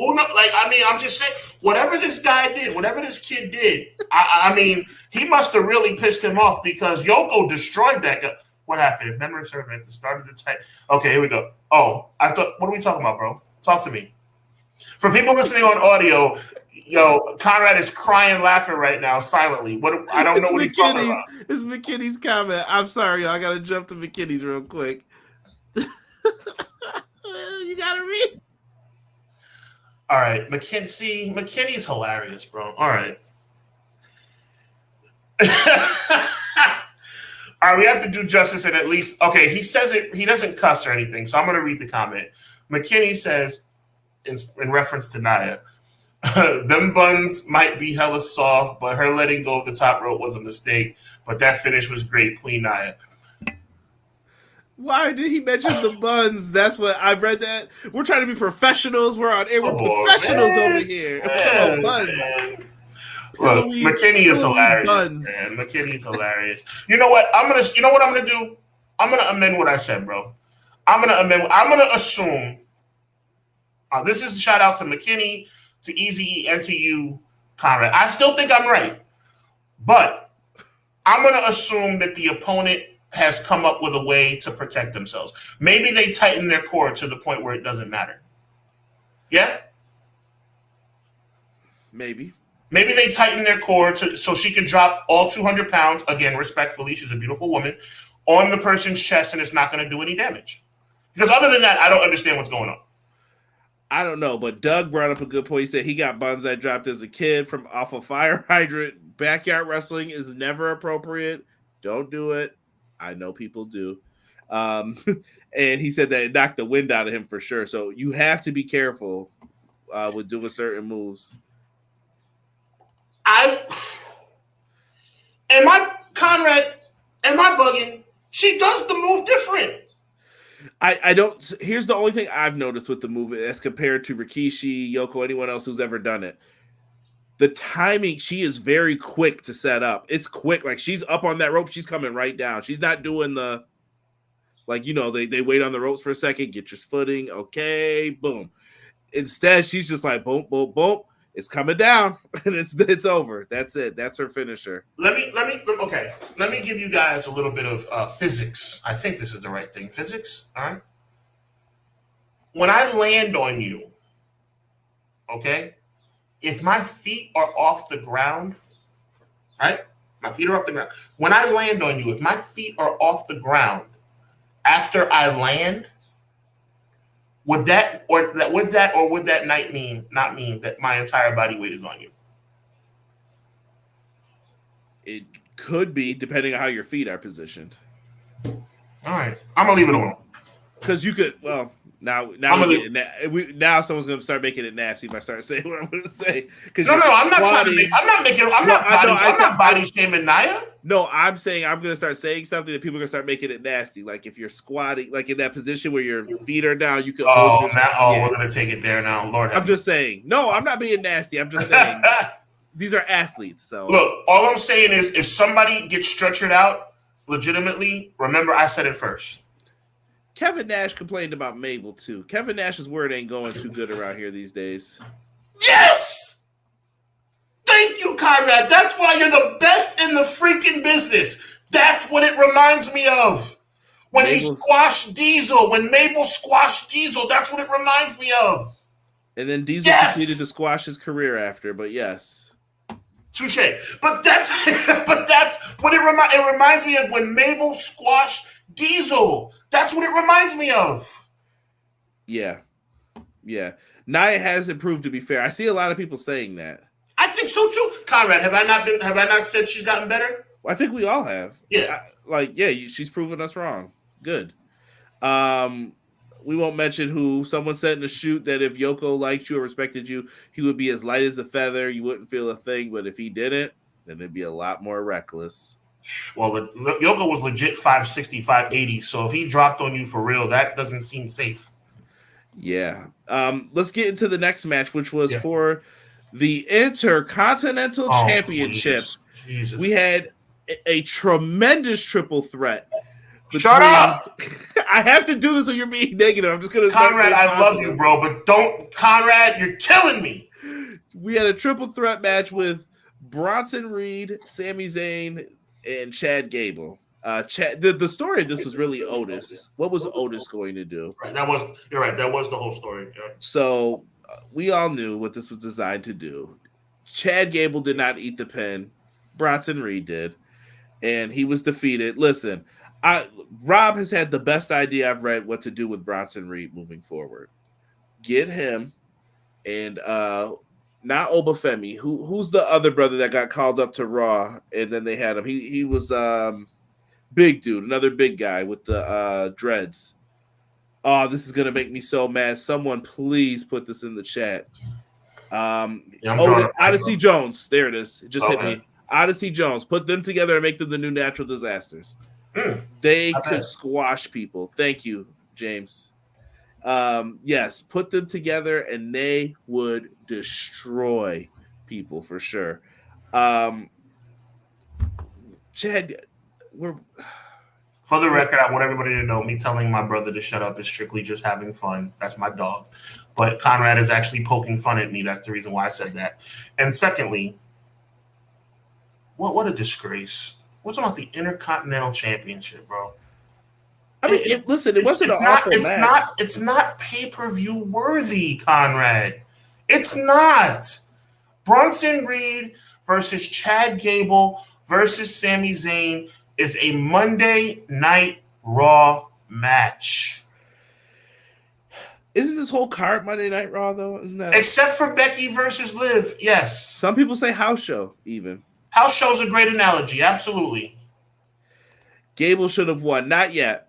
Not yet. They're going to try to milk this time out for Sammy. By the way, Gable will be another person to get a singles championship before Jey Uso. I want to bring up something to you, Sean. I want your thoughts on this. Sure. Sami Zayn is frustrated, it sounded like, with the booking. Oh, please. No. I'm not being funny. Sami Zayn, so someone asked him about becoming the world champion. He was like, well, under Gomez's era, he was like, under the previous regime, things could change like this. So one day you might be on it and they're feeling you. Then the next day you're off. Like, okay, what did I do? But there was always a chance that you could get back in it. Like, I got an idea for you. Here's what I want you to do. You knock it out the park, then you're back and get an opportunity. He said he felt like he had a better chance at becoming world champion than now. Because now I think he's seeing gotta wait your turn. This isn't my long-term vision. This isn't what I want to do yet. Because we know what the vision is for this, don't you? Chad Gable's going to beat him. Yes. Then what? That's what Sammy's seeing is then what? What's after that? I'm really sad you just revealed that to me, Conrad. And I'm going to tell you why. I've had a great deal of respect for Sami Zayn. We all know that I'm Jey Uso's number one fan, right? And there's a lot of people who have had singles championships that are not named Jey Uso. Sami Zayn, and I'm saying this very seriously, but also very respectfully, Sami Zayn is a tremendous professional wrestling talent. Sami Zayn should be thankful that he is where he is, and he needs to keep his mouth shut and do his job. He doesn't like the direction of the booking. He just ended Gunther's historic reign. What more does he want at Wrestle Freaking Mania? What more could he possibly want? Yeah, I'm looking at it right now on Inside the Ropes, and it says Sami Zayn reveals his chances of winning the WWE Championship were higher under VKM, we'll just say. And I think he was just asked a question and he answered it honestly. Let me see. You want the quotes? Sure. You let me read these? Mm-hmm. He says, here's how I see it. I think Hunter sees me differently from how Vince saw me, especially as a good guy. I think Vince saw me much more of a bad guy for a number of reasons. He saw some of my irksome qualities that he thought lent itself to being an irksome character. Having said that, I think things were a lot more predictable because of the nature of Vince's week-to-week kind of approach, that sometimes the marble would just fall into the right hole. Now you're champion. Whereas with Hunter, I think it's much more that he has a longer-term vision. And if you're not part of that vision, then the chances of you breaking into that vision are much slimmer. And then it says in regards to the possibility of becoming the top champ, Zayn added that although he could have won the title under McMahon, it would have not likely been the valiant babyface victory that many would have expected. It's kind of a double-edged sword, he said. He might see me in the way that lends itself to being more of that in that mix and possibly winning it, but on the other hand, I could have just slipped on a banana peel and won the world title. I just do my best. I just give the best performances I can give, and I try to perform with as much emotion as possible, tell the best stories I can tell, and hope that it'll eventually get me there. So I don't know if it's complaint. It's just more of he sees the style difference. Like if Triple H doesn't see it now, when's he going to see it? He said, I think this came from, he said he would like to be world champion one day, but whatever. And I'm saying whatever to Sami Zayn. Sami Zayn needs to just chill out. Sami Zayn just, I can't even say his name. Sami Zayn just ended Gunther's undefeated streak. There's nothing to complain about. I know, but listen, you got to remember these are dudes who have goals and everything. Sammy's probably at the later end of his career. Then he's like, is this ever going to happen for me? Kurt Hennig, yeah, Scott Hall, Ravishing Rick Rude. Those are shames too, though, Sean. Like, they were definite shames, and they were better than Sami Zayn can ever dream to be. Let's take it easy now. Take it easy. What am I taking easy? No, I think Sammy's great though. I think Sammy's a great baby face. Sammy's good. Sammy's good. He's a great baby face, I think. Sammy's good. He's not in anywhere. I just made a comment that you said I need to take easy, right?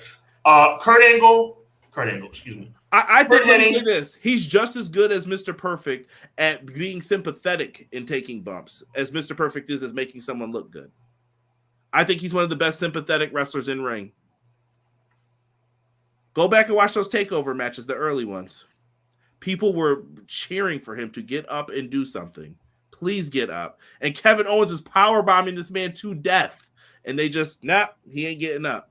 Because he can make you feel the sympathy for him. I think Rey Mysterio is great at it too. If you ask me, like, who's another great sympathetic wrestler, Rey Mysterio.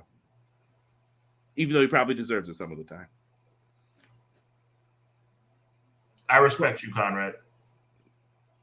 What is that? Brian Pillman? I respect you, Booker Man. What does that mean? That means I respect you. That means I respect you. I respect your opinion. Couldn't disagree more. Wow. I just don't want you to undersell Sammy though. I think he's good. I'm not underselling him. I think he's good. I think that is Sammy more effective as a heel or a babyface to you? As a babyface. Okay, I agree with that. Yeah, I agree. At one point, I thought they were crazy for making him a heel, but what I'm having difficulty with, you just disagreed with me, which you have every right to. That, well, I mean, let me say this correctly. I didn't disagree. I think you said you wanted me to take a beat when I said that Rick Rude, Mr. Perfect, and Scott Hall are head and shoulders better than Sami Zayn could ever be. You wanted me to take a beat on that. Well, I think he's closer than what I don't want to say head and shoulders better than all of, you know what I mean? Head, shoulders, and torso? I don't agree with that. Entire body? I don't agree with that. Yeah, we're talking about three of the greatest of all time. Sami Zayn's not a Hall of Fame competitor. Right, but they all had their vices as well, or issues, I'll say. Oh, no, see, you're taking this somewhere else, bro. No. But Sean, you're not in ring on the microphone, bro. Why did Scott Hall never get the world title? Scott Hall still should have got the world title. I'm so tired of this narrative that he didn't get a world championship because he was an alcoholic. Give me a freaking break, man. I'm not talking about you right now. You're reporting it as a journalist and somebody who knows the game is reporting because you know the history. I'm saying it's bullcrap. They pick who they want to pick. Don't get me started, Conrad. I swear to God, don't get me started. This is not about, well, you know what? We have a very strict policy about drugs and alcohol. If you do it, you're out of the championship picture. Wrong. They give it to who they want to give it to. It's all up to the decision makers. There's nothing cut and dry about if you do. I don't advocate doing drugs. I don't advocate alcoholism. But what I'm saying is Scott Hall not being world champion because he had an alcohol problem or an addiction problem is bogus. They use that to work the reason why he never, this is the reason, Scott, we can't give you the belt because you have these issues and you have, did Scott Hall in his first run with WWE miss dates? Never. Did Scott Hall injure someone in the ring because he had a problem that incapacitated him? Never. Then there's no validity to that argument. Well, no, they let Shawn win the titles too. Listen, I'm not putting that. I'm not arguing with you.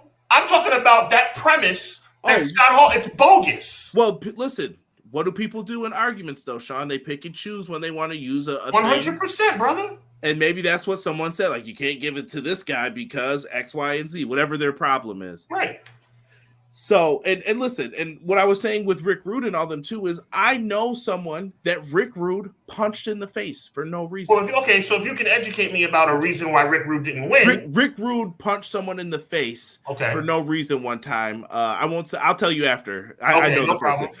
The person told me this, and they said, yeah, Rick Rude punched me in the face one time for no reason. And Rick Rude that's unacceptable, right?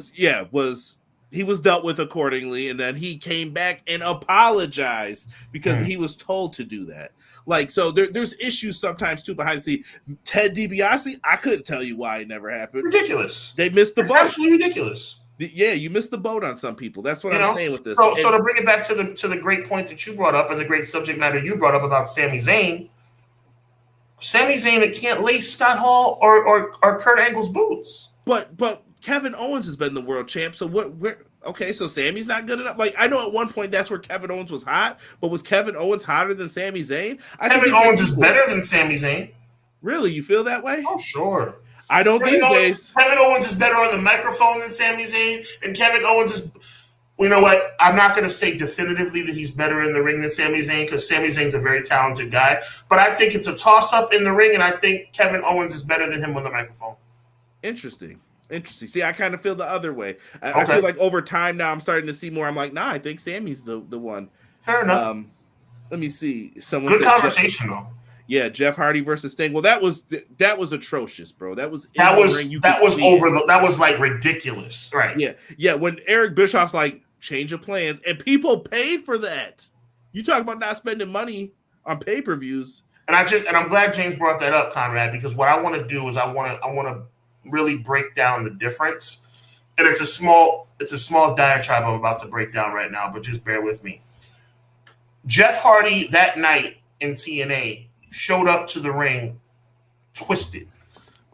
It was the right thing to change the plan because I believe he was supposed to win that night, and they changed the plan. I don't know if he definitely was supposed to win, but it certainly was supposed to be a match more than 10 seconds, right? Bam, yeah. Cool. That decision was made on the spot because Jeff came to the ring impaired. What we're talking about is Scott Hall, to his own verbiage, God rest his soul, had a problem. But that problem never allowed him to come to the ring, at least in his first run in WWE, where he was going to hurt someone, where he was impaired, where he didn't show up when he was supposed to be there. So my point is simply this. You can't be selective in who you say can't be doing drugs and drinking alcohol, that you'll never be a champion. Because as my astute colleague and friend Conrad just brought up, Shawn Michaels. I love Shawn Michaels. Shawn Michaels did drugs. Shawn Michaels drank. Allegedly. We weren't there. Don't sue us, Sean. Yeah, we weren't there. But he admitted that he had some issues. Yeah. So come on, man. And at the end of the day, don't get me started on Jey Uso again. Because the whole DUI thing, come on, man. Give me a break. Like I said, I'm sure people use it when they want to. Sami Zayn is still your Intercontinental Champion. I hope that they have a plan for Sami moving forward, and we'll see what happens with this. But we know what we're waiting for, and it's probably going to happen at Clash at the Castle's the next pay-per-view. Clash at the Castle is like 3 weeks. Drew McIntyre has also been announced that he's getting a title shot. #WhatRankings. Even though he's been out and Jey Uso beat him before to earn a title shot, now Drew is getting one. So Drew is next lined up for a championship match. But Nia Jax is going to the old SummerSlam to challenge Bayley more than likely. And we had King of the Ring, Randy Orton versus Gunther. Sweet Jesus. I want you to get a good look at the man in the striped shirt here, because this is who we are going to be looking at for why did you make that call? They had this match end with a crucifix style pen, and Randy Orton's shoulder was up. And I saw people putting up, they did this with Hogan and Andre. They did it with Becky and Ronda. I still think it's ridiculous that the ref is on the right side and he is looking at this shoulder being up. It never even touched, I don't think, the ground. Wasn't even close. They went with this. It's part of the story, I think. I don't know. Some people think it was a botch. I think it's part of the story. I admit I thought it was a botch, and I think you corrected me. I'm on your side. I think it was on purpose. Yeah, because then Triple H addressed it and acknowledged it. The referee's decision is final. Yeah. I feel like because I got the ball head, I could do this one. The referee's decision is final. And you got video replay, though. You wouldn't want to use it. NBA's got it, but I get pro wrestling. You need it like this. So, okay, we're at this point. Gunther ends up winning afterwards with this. It was the call I said as soon as they announced this term. I'm like, oh, Gunther's winning King of the Ring. I would have bet money from the day. You really did call it. I got to give you credit for that. Yeah, I wasn't going to sway from it no matter what. Was there ever a moment where I saw this in jeopardy? Maybe the Jey Uso match, but not even here. I didn't see it in jeopardy. I'm like, they're going with this dude fully all the way, and they're rocking with him. Oh, and my theory that he might be turning face got erased after in the post match interview. So do you think that he can challenge for Cody's title? Is this a way to sneak around Cody? Doesn't have any. No, it's Triple H is very clear. Not that it really matters what they say because they can all what draft, right? But they said it's for the brand that you're working on championship. That technically would be the World Heavyweight Championship. It makes me wonder then, because if Drew's challenging in between, then Gunther has the next shot. Heel versus heel. I'm interested to see what they do here. Well, heel versus heel would then start getting me focused again on maybe I was right. That maybe Gunther is going to become a babyface. And the greatest heel versus heel match that ever took place at SummerSlam, Shawn Michaels, Rick Martel, 1992. There will be no punching to the face. And they went out there for Sherry and did their thing. Classic match you guys have never seen. A classic mid-card. So many quirky twists and turns, and it was fun. And it might be the night that some people became men. That's all I'll say. There you go. You go out there, see what Sister Everybody's Sherry was rocking. Moon over Miami. The Denny Shout special. out to Bobby Eaton. God rest his soul. Doug said I think it's technically Drew's rematch from the 5-minute title reign. Apparently, you get one of those too if you just win it. Someone saying Gunther versus Priest. Vinny said that the whole one shoulder down thing has been a trope since the beginning of pro wrestling. Yeah, it's just weak. Just let someone win, bro. Like, who cares? Okay. If you want to do a triple threat, then Orton could have got him back, but we'll see where this goes. I guess I'm paying attention to it. Any thoughts on this Orton Gunther thing? I mean, King of the Ring they made it more prestigious with the title shot on the line, and then they, on purpose botched the match. It's like, I don't know, man. I mean, I guess anything to squeeze another match, right? Squeeze out another payday. It's a story that never ends, and you got to keep it moving. People were talking about Cody Rhodes and Logan Paul. This is a banger to a lot of people. I did not feel that way. I thought this was really good, but I'm not writing home about it either. Like it was good. I'm not surprised you, bro. It was great. Really? It was a fantastic match. I think is it the same story though that bugs you with it? Like same. It was a fantastic match. But pointless. And that annoys me. I'm sick and tired of pointless, generic matches. It was an athletic contest. Both guys did very well in the ring. It was a stupid concept with a stupid match and a predictable ending. And in this case, predictable was not good. It just blows my mind. Like, it's just like he just gets a random title shot for no reason. Like you said, hashtag what rankings. And I mean, it's like we knew it. It's silly, bro. But in the ring, they did a great job. Let's see here. I think Drew wins it at Clash and loses it back to Priest at Money in the Bank. Oh, there are 2 pay-per-views in between. I forgot Money in the Bank, too. Yeah, Money. Oh, God, don't get me started about what I want to happen at Money in the Bank.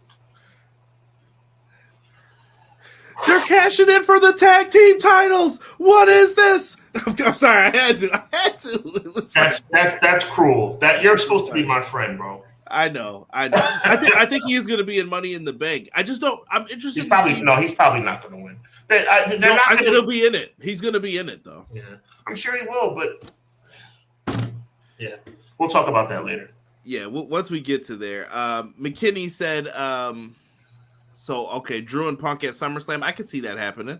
Yeah. I thought it was a botch, but that finish is on the ref. I'm picked Gunther also, but I'm glad he didn't put the crown on. Makes you look goofy. I don't know if anyone's gonna take the Queen thing. I think Nia will be like Queen Nia. Like Nia's gonna come out probably. I'm guessing. I have no inside information. Nia's gonna probably come out with like the cape and the crown and the scepter and everything. She might. I don't know if they're gonna. I don't know. You know how it was back in the Attitude Era. Like Ken Shamrock never did it. Edge technically won like a fake Stanley Cup looking thing. And some of the coolest Kings in the Ring of all time. I mean, obviously the coolest King in the Ring ever was Stone Cold, and he never was going to come close to it. But Owen Hart was awesome. He embraced the King stuff, and who else embraced it? King Mabel embraced it. And there's another one I'm missing. Who embraced it and it was really fun? Triple H. No, Triple H didn't embrace it. I'm trying to think of other. Bret Hart won it. I'm just trying to go through who won. Okay, Bret, Owen, Mabel, Austin, Triple H, Shamrock, Billy Gunn, Kurt Angle. Kurt Angle. He embraced it. And King Booker. Shout out to B-Boy. Yes. And shout out to M. Leezy. Let's see here. Regal did a good job with it too when he had it. He didn't go over the top with it, but he had the throne. They should have had AJ in this spot. I think AJ might go after Nick Aldis. I think this is how they get Nick Aldis. Remember he asked for the title shot. Nick Aldis was like, nah, I think you already had your chance. Hey, you might be onto something. TNA, bring back. I thought he retired. They might bring back the Dixieland match, baby. AJ and Nick Aldis part 2. Wow, but I thought he retired. We'll see. We'll see. He might come out. King Wood, someone said. Well, we know retirement means nothing. Pro wrestling. Yeah. Rockstar, is this confirmed? Are you letting me know that? Is that just a prediction? Let's see here. You gotta cut to Sean's face when you say cashing in for the tag belts isn't real. I'll give that one to Sean for his channel for free. Yeah, that was tough, man. That would break my heart, man. I'm telling you, I'm done with WWE if they do that, bro. I think Money in the Bank's a tough concept to keep over. Listen, guys, let's do the Monday Night Raw preview real quick. You got the steel cage match, Becky and Liv. And then if you're looking for main events, you got one right here. Braun Strowman versus JD McDonough. They took care of business. It's back. I'm hyped for this one, man. I can't lie to you. I can't. If you can see Sean's face right now, I can't even fake doing this at all. I looked for what was the match card about. That was the only picture I had. Forgive me. Oh, my sweet God. That's supposed to be a selling point. The fact that they even preview that match and put it on the website, it's ridiculous, man. Golly, that is disgusting. JD McDonough against Braun Strowman, a featured match on Monday night. Do you realize Monday Night Raw was a show that had Stone Cold Steve Austin against The Undertaker, that had The Rock against Triple H? Do you realize that this same show was a night that Shawn Michaels and Triple H faced each other in 2003 in an epic match? Do you not realize this is the same freaking show that Mike Tyson joined DX? And on the same show, you have Braun Strowman versus JD McDonough in a featured contest? Funko Pop on a pole. Here, let's get to the main event, Sean. Let's calm Sean down a little bit. Let's get to Sean's website here real quick. Oh my God. Let me close this one here. We're going to Sean's thing here. Let's see. Hopefully we're on the side. Does it look good, God. Sean? All right. I'm excited to see this. Thank you, brother. All right, look, he tried to use cookies on us, y'all. Watch out for that. All right. No chicanery going on. All right, so Sean did a write-up. Oh, you put all your past ones in here. Yeah, brother. It's all locked in. Make sure you check out the website, guys. Look at the boxing. It is hwweekly.com. I'm throwing it into the chat. You know what? I got it afterwards. Remind me to paste that in there when we get That's there. What's up. Let's go into, so we are doing this division by division right now. And Sean came up to me. He's like, Kyra, would you like to help me? I don't like doing these lists because it always starts controversy amongst people. How did you put these 10 people together? How'd you forget so-and-so? How'd you forget that person? Pump your brakes, kids. All right. So me and Sean went in here and we decided to do a top 10. Sean, give it to him, brother. Well, first of all, I'm really excited because, this is the brand new website. I hope you guys like it. Go to hwweekly.com. I mean, all I can say is God is good, man. Conrad, thank you for all your contributions. It means a lot, man. I worked really hard on this. It just launched last week. I hope you guys like it.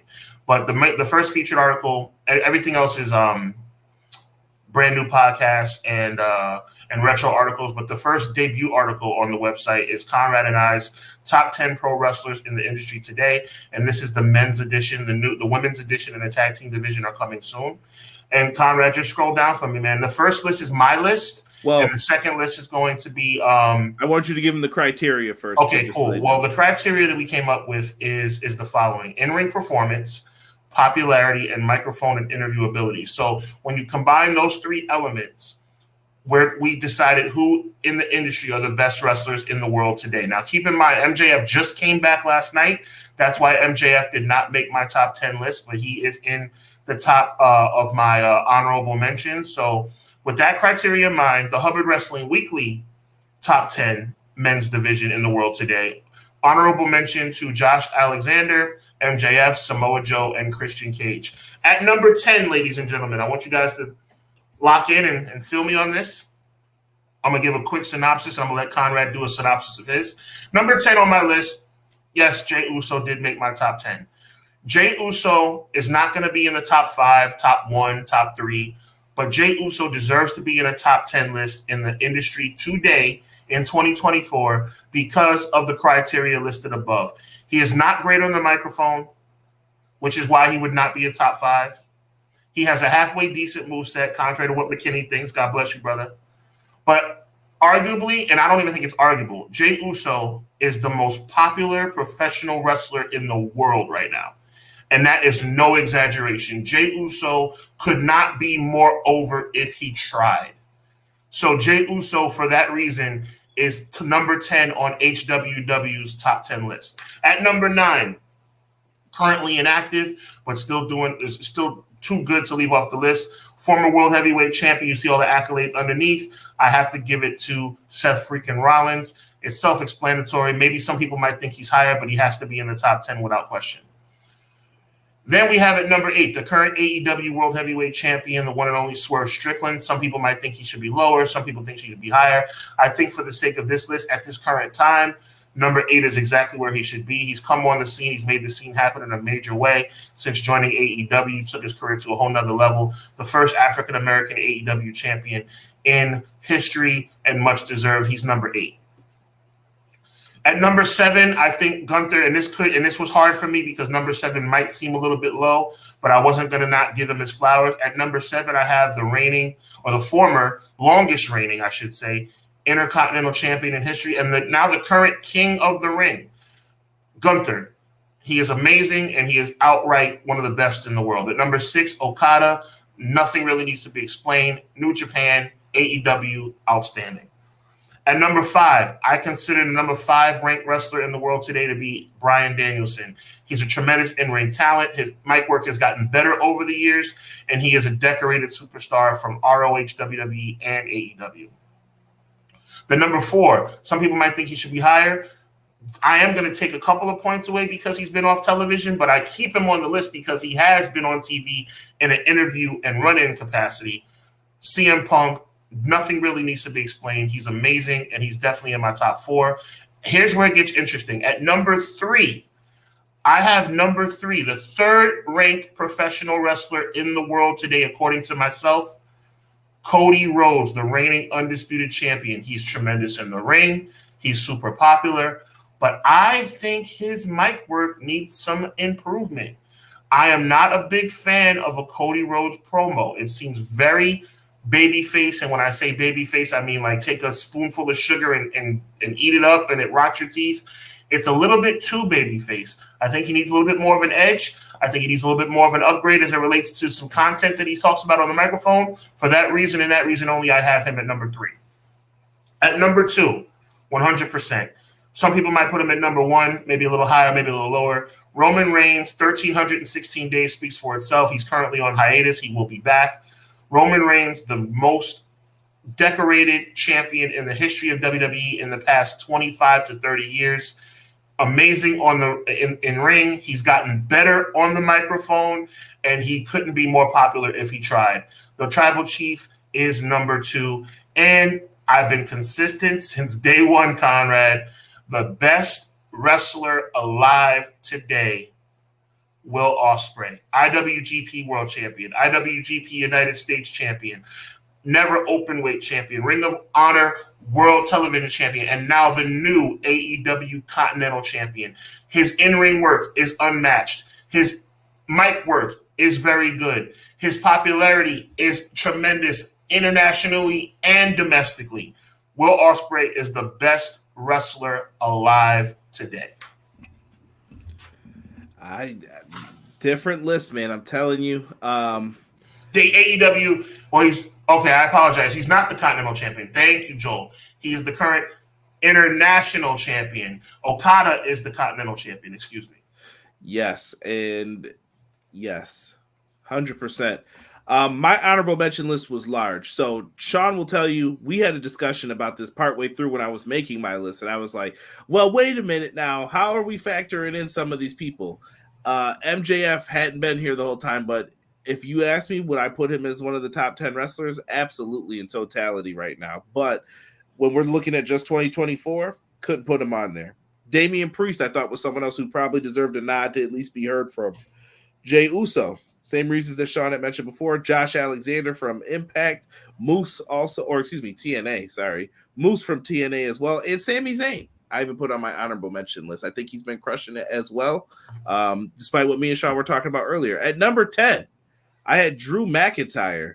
I think Drew's just been crushing it. I know Ace put in the chat, y'all got to stop believing in Drew McIntyre, but I've never stopped, man. I think that this dude is really, really good. And if you give him the ball, he can run with it. Drew has proven that time and time again, and that's why we are where we are. At number 9, Kazuchika Okada. He just came over. He's had some time off a little bit, but Okada's still one of the best. Microphone skills aside, I think he's been crushing it with the Elite.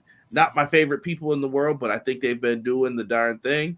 So shout out to Okada. At number 8, I also had Swerve in that exact same spot.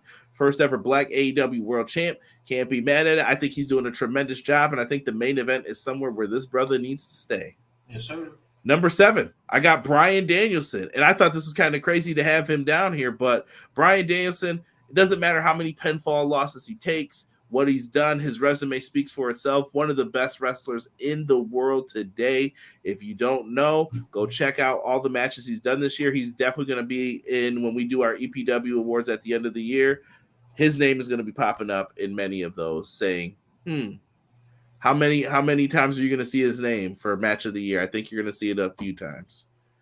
Gunther at number 6 for me, longest reigning Intercontinental Champion. I think his matches are spectacular, except for when people have their shoulders up. But other than that, Gunther has had a tremendous reign as the Intercontinental Champion, UK Champion. Everything he's touched has turned to gold, and he seems to be Triple H's top heel. So Seth Rollins I put down at number 5.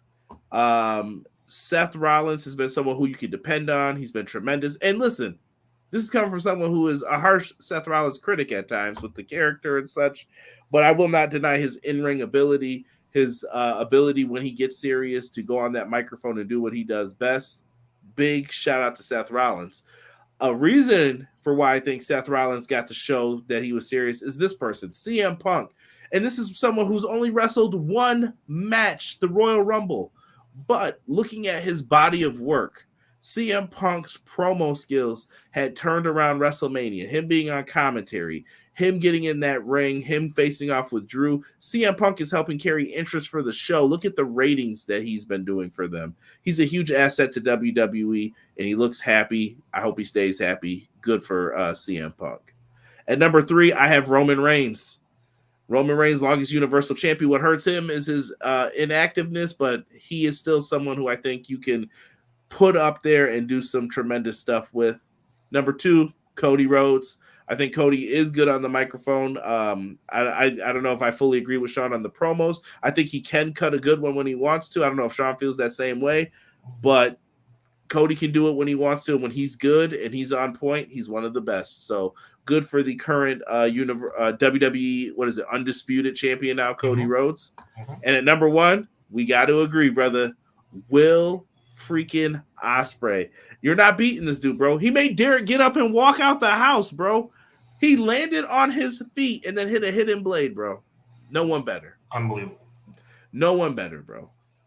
So make sure you guys let us know what you think about the list, man. You know what I'm saying? We put a lot of work into this. So I'm sure you guys might agree with some. Some might be, oh, Sean, you're being a homer. You like Jey Uso. You had to put him on the list. But, let's have fun with it. Hope you guys enjoy. And, bookmark that website. Yes, we got more. We got more to come. More to come.